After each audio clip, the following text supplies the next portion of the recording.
शंकर ने अच्छे अच्छे कुशल वैद्य की तरह रावण के 10 सिर जोड़ दिए थे। इसलिए भगवान शंकर का नाम पड़ा वैद्यनाथ महादेव। बोलो वैद्यनाथ महादेव की। हर हर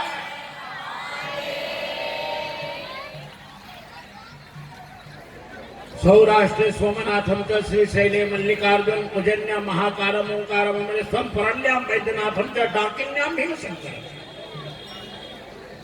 और छठा ज्योतिर्लिंग कौन सा है महाराज? तो भीमाशंकर। भीमशंकर ऐसे लिखा है लेकिन लोग बोलते भीमाशंकर। अब भीमाशंकर के बारे में भी बड़ा विवाद है। कोई कहता है कि महाराष्ट्र के अंदर है और कोई कहता है कि आसाम के अंदर है। शिव पुराण में कामरूप देश लिखा है और कामरूप देश का मतलब होता है आसाम।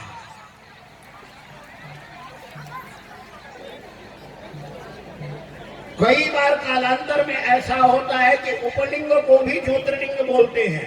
हर ज्योतिर्लिंग का एक एक उपलिंग है। जैसे केदारेश्वर महादेव है, केदारेश्वर महादेव का उपलिंग है भूतनाथ और भूतनाथ है मथुरा में। तो हर ज्योतिर्लिंग का एक उपलिंग है। यदि आप ज्योतिर्लिंग पे न जा पाओ तो उपलिंग का ही दर्शन आप कर लो। तो भीमेश्वर का स्थान बताया है कामरूप, और कामरूप देश के अंदर एक भीम नाम का असुर हुआ। अब यह इसकी कथा बड़ी लंबी है। एक बार रावण का भाई कुंभकर्ण वहां से गुजर रहा था तो महाराजा कर्कटी नाम की राक्षसी थी, उसका ब्याह हो गया था। लेकिन असुर तो महाराज ऐसे ही होते हैं ना, वो सती धर्म को नारी धर्म को कहां जाने। उस कुंभकर्ण ने जबरदस्ती संबंध बना दिए और उस संबंध से जो पैदा हुआ उसका नाम था भीमासुर। इस कर्कटी के ही माँ बाप थे विराट और पुलकसी, जिनको सुतीक्ष्ण मुनि जी ने अपनी सांप के द्वारा भस्म कर दिया था। अब इसका पति भी मारा गया। अब यह अकेली रहने लगी अपने बच्चे के साथ। तो यह पति से प्राप्त लड़का नहीं है, धर्म संबंध से नहीं अधर्म संबंध से। और रावण महाराज, रावण का जो भाई कुंभकर्ण था वह चला गया लंका और उसने कहा समय आएगा तो मैं तेरे को लंका ले जाऊंगा। लेकिन ले क्या जाए बेचारा, वो तो सबका बाद में काम तमाम हो गया, लेने का समय ही नहीं आया। अब जब ये भीम बड़ा हुआ तो अपनी माँ से पूछने लगा, माँ मेरे पिताजी कहाँ हैं, मेरे दादाजी कहाँ हैं, परदादाजी कहाँ हैं, नाना कहाँ हैं, सब पूछने लगा। माँ ने सारी किस्सा बताया। बोले ये जो तेरे असली जो बाप हैं वह कुंभकर्ण जी हैं। बोले कुंभकर्ण मेरे पिता हैं। आदमी की छाती फूल जाती है। लेकिन बेटा तेरे सारे खानदान को विष्णु के अंश राम ने नष्ट कर दिया। ये विष्णु ने एक को भी रहने नहीं दिया। अब उसके मन में आया कि मैं विष्णु को तंग करूंगा, मैं विष्णु को परेशान करूंगा। अब महाराज उसने तपस्या करके बल अर्जित किया। अब धीरे धीरे विष्णु कहाँ रहते हैं तो कहते हैं गंगा, गायत्री, संत, देवता, देवालय, महात्मा, ब्राह्मण यज्ञ में रहते हैं महाराज। उसने जहां जहां विष्णु के रहने के स्थान थे वो सब नष्ट करने लगे। कामरूप देश के अंदर ही सुदीक्षण महाराज थे। सुदीक्षण महाराज को उसने कैद कर लिया, उनकी पत्नी को कैद कर लिया और कैद करके उसने जेल खाने के अंदर डाल दिया और सारे राज्य पर अधिकार कर दिया। अंत में यह सुदक्षिणा और सुदक्षिणा ये दोनों महाराज नियम से भगवान शंकर के पार्थिव लिंग की अर्चना करें और अर्चना करते करते काफी काल हो गया। किसी असुर ने जाकर के उनको संकेत किया कि तुमको मारने के लिए ये कोई तांत्रिक प्रयोग कर रहे हैं। वह भीम नाम का असुर वहां आता है, उनको डांटता है और जैसे ही शिवलिंग के ऊपर तलवार चलाता है कि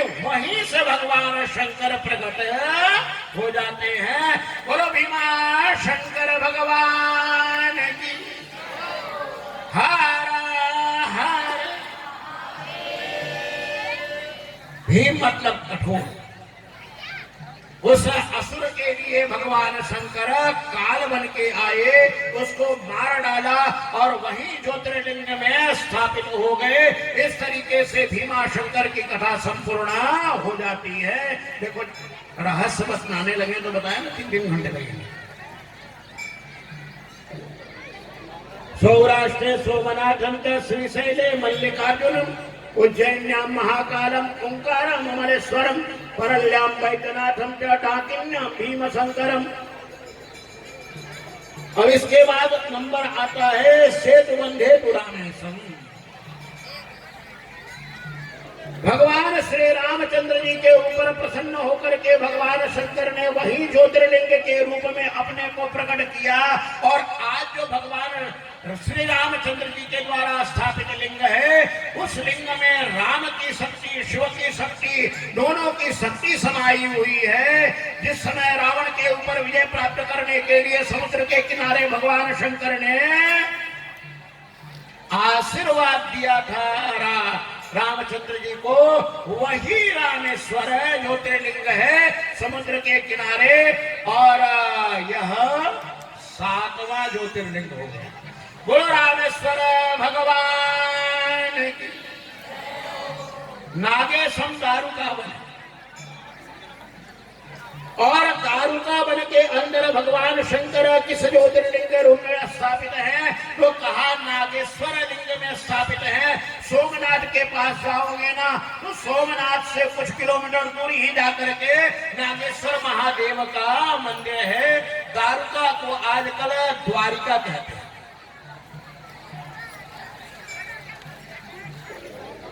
अब एक राक्षसी थी जिसका नाम था दारुका। इसके पति का नाम था दारू, और मेरे को लगता है ये दारू ज्यादा पीते हैं। समझ में आ गया?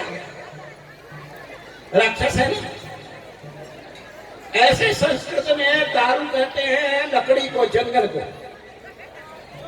और असुर लोग तो महाराज कुछ छोड़ते ही नहीं है। उनका तो खाना मांस है, पीना महाराज शराब है, दारू है। ये जो दारू पीते हैं ना, उनको असुर बनने में देर नहीं लगती है।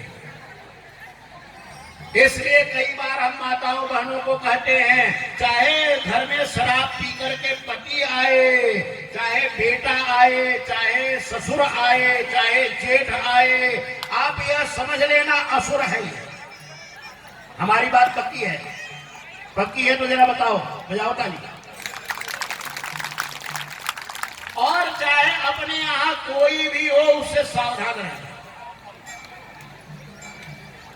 उससे जो है बिल्कुल सावधान रहना, क्योंकि यह समझ लेना कि आज उसके अंदर दारुकासुर का प्रवेश हो गया है। इसको अलग ही रखना। इलाज कर सको तो इलाज भी कर देना। बहुत प्रकार के इलाज होते हैं। जो दारू पी करके और दरवाजे पर आए ना, उसको दरवाजे से बाहर कर देना, धक्का मार करके। बोले जिस ठेके पर तू गया था, रात को भी ठेके पर चला जाए, और घर वाले यदि ठोक सके तो ज्यादा अच्छा है। इस शराब ने सारे समाज को महाराज सत्यानाश कर दिया। ये महाराज अंग्रेजों की देन थी। हम लोग नशा के लिए भगवान शंकर की बूटी भांग का प्रयोग करते हैं। और आप लोगों को जान करके आश्चर्य होगा कि भांग की खेती अंग्रेजों ने बंद कराई। भांग को सरकारी भांग घोषित अंग्रेजों ने किया और भांग के ऊपर टैक्स लगाया, क्योंकि उनको ये पता था कि ये हिंदुस्तानी यदि भांग खाते रहे तो हमारी शराब की फैक्ट्रियों का क्या होगा। हर हर ये बेचारा कलयुग है ना, कलयुग को ऐसी बात नहीं सुनाती। वो सोचता है महात्मा स्टेज पे बैठा है, इतने लोग आएंगे, हमारी निंदा कर रहे हैं, बिजली गायब कर दो। तुम्हारा हमारे यहाँ सात्विक नशा था भांग, और भांग के अंदर एक दुर्गुण है, 100 सद्गुण है। ये आपको बताता हूं। आज भांग के द्वारा कम से कम 50 प्रकार की दवाइयां बन रही है। यदि भांग के अंदर से केवल नशा निकाल दो ना तो इतनी बड़ी औषधि है, इतनी बड़ी औषधि है कि कम से कम 100 रोगों में काम आती है। आप भांग पीते हैं तो आपने ताली बजाई। हमने सोचा कि शायद भांग का समर्थन करते हो, लेकिन हम भांग का समर्थन नहीं करते। हारा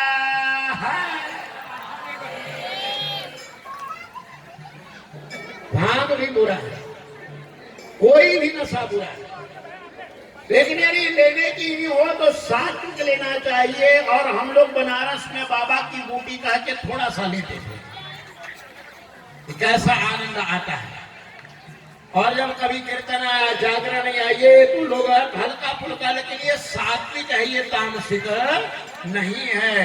ये आदमी को पाचन शक्ति बढ़ाता है, बहुत कुछ बढ़ाता है। ज्यादा महात्मा कहूंगा तो कहोगे महाराज हमारे यहाँ भी भांग खोटी जाती है। चिंता आप न करो, मेरे को सुबह सुबह किसी ने बताया, बोले महाराज शिवरात्रि में थोड़ा लेने का महात्मा है।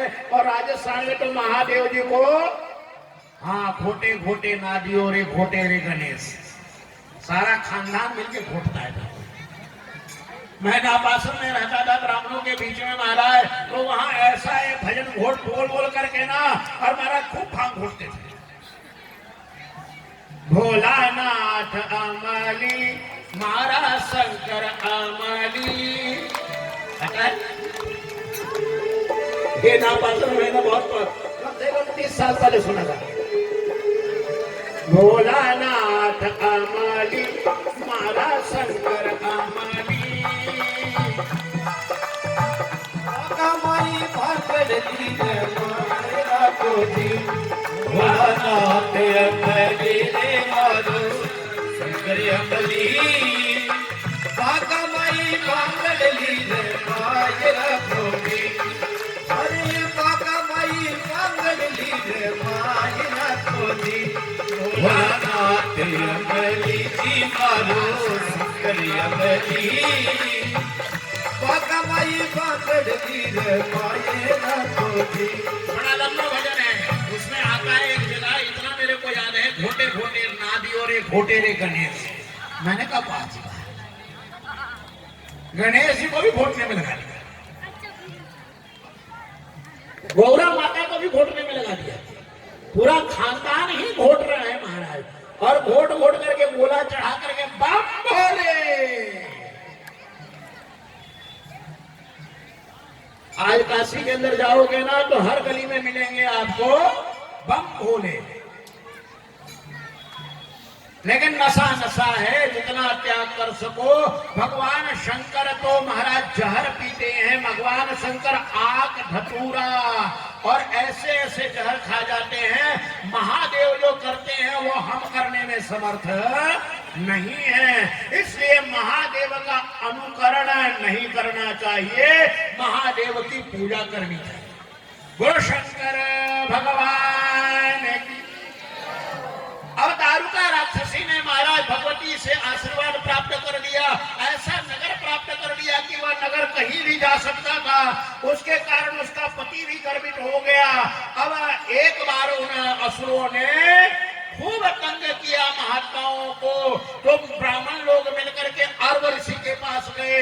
अर्व ऋषि ने उनको साफ दिया कि धरती के ऊपर रहते हुए यदि उन्होंने कभी आक्रमण किया तो उनकी मृत्यु अपने आप हो जाएगी। इस बात का उनको पता चला और जाकर के समुद्र के अंदर बस्ती बसाई, पानी के अंदर। अब उसी समुद्र के व्यापार होता था। सुप्रिय नाम के जो वैश्य थे महाराज, वो वहीं से गुजर रहे थे व्यापार के मार्ग से, तो उनको पकड़ लिया, पकड़ करके कैद कर लिया और कैद करके बड़ा प्रताड़ना किया महाराज। सुप्रिय भगवान शंकर के भक्त थे,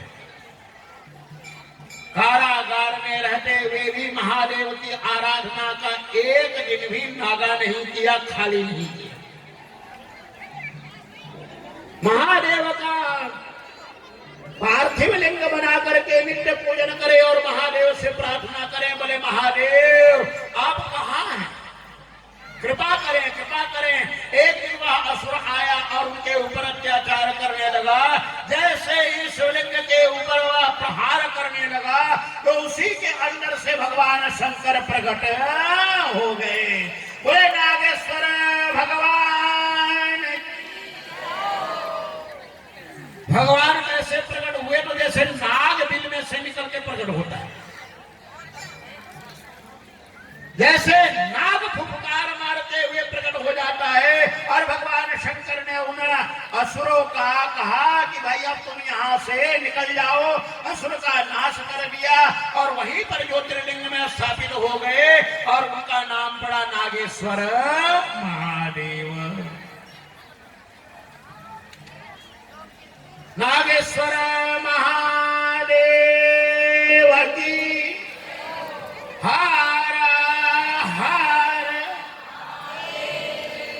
अरे जयकारा तो आज महाशिवरात्रि है, जरा जोर से जयकारा लगाओ। हारा हारा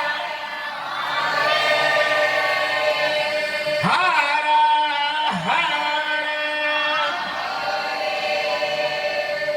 भगवान शंकर का ये कौन सा ज्योतिर्लिंग हो गया? गिनती रखा। सौराष्ट्र सोमनाथम श्रीशैले मल्लिकार्जुनम उज्जैन्याम महाकालम ओंकारम अमलेश्वरम परल्याम वैद्यनाथम च डाकिन्यम भीमशंकरम सेतुवंधे तुरामेशम नागेशम दारुकावने। 8वां ज्योतिर्लिंग। सेतुवंधे तुरामेशम नागेशम दारुकावने वाराणसम तु विश्वेशम। भगवान शंकर वाराणसी के अंदर, वाराणसी के बहुत नाम है भाई, इसलिए वो पुराना नाम बनारस है और काशी है, वाराणसी है। क्योंकि बनारस बनारस इसलिए कहा जाता है कि वह वरुणा और असी इन दो नदियों के बीच में बसा हुआ है। तो दोनों नदियों का नाम मिलाने के कारण वरुणा और असी का संक्षेप रूप है वाराणसी। जिस समय महाप्रलय हो गया था, उस महाप्रलय के अंदर भगवान विष्णु जल के ऊपर शयन कर रहे थे। तब भगवान विष्णु के नाभि कमल से ब्रह्मा जी निकले। उस ब्रह्मा जी को बड़ा भारी उपदेश हुआ कि ब्रह्मा जी आप तप करो, तप करो। ब्रह्मा जी ने तब प्रारंभ किया, लेकिन यह जो धरती है यह जल पर ठहरे नहीं। तब भगवान शंकर ने अपने चित्त से निकाल करके काशी का निर्माण किया, लेकिन यह काशी उस महाप्रलय के अंदर डूबने लगी। तब भगवान शंकर ने उस काशी को अपने त्रिशूल के ऊपर धारण किया। ये त्रिशूल क्या है? इसलिए तो मैं कहता हूं कि इतना टाइम लग सकता है। ये जो 3 गुणों का त्रिशूल है ना, ये त्रिशूल के ऊपर 3 गुणों के ऊपर ही सारा ब्रह्मांड टिका हुआ है। बिना गुण के, बिना प्रकृति के ये सारा ब्रह्मांड टिकने वाला नहीं। इसमें सत्व भी चाहिए, रज भी चाहिए, तम भी चाहिए। तीनों प्रकार के लोगों की जरूरत है। जिस गांव में केवल महात्मा हो जाएंगे ना, तब भी गांव नहीं बसेगा। जिस गांव में केवल गृहस्थ हो जाएंगे वो भी गांव ठीक नहीं है। और जिस गांव में केवल राक्षस हो जाए वो भी ठीक नहीं है। तो महात्मा भी चाहिए, गृहस्थ भी चाहिए और 2-4 खटर पटर करने वाले राक्षस भी चाहिए। हाँ, तालियां बजा रही माता। वो भगवान अपने आप पैदा करते हैं। अपने आप सब बैलेंस बनाने के लिए भगवान का काम है। तो भगवान ने उस काशी नगरी को अपने त्रिशूल के ऊपर धारण किया और फिर भगवान विष्णु के कहने पर भगवान ने वहां ज्योतिर्मय लिंग के रूप में स्थापित हो गए और कहने लगे जैसा मेरा कैलाश है वैसा ही काशी है। इसलिए तो वहां पर काशी में जो भगवान शंकर हैं उनको बड़े विचित्र विचित्र नामों से अभिमुक्तेश्वर, अभिमुक्तेश्वर व्याख्या में थोड़ा समय लग सकता है। अभिमुक्तेश्वर का मतलब यह है कि जहां जाने पर आप जप करो चाहे ना करो, तप करो चाहे ना करो, व्रत करो चाहे ना करो, आचार करो चाहे ना करो, कितना भी राक्षस हो महाराज, कितना भी पापी हो, सारी दुनिया का पाप करने वाला हो, वो भी यदि काशी के अंदर जाता है वो भी मुक्त हो जाता है। इसलिए काशी की इतनी महिमा है। बोलो काशी विश्वनाथ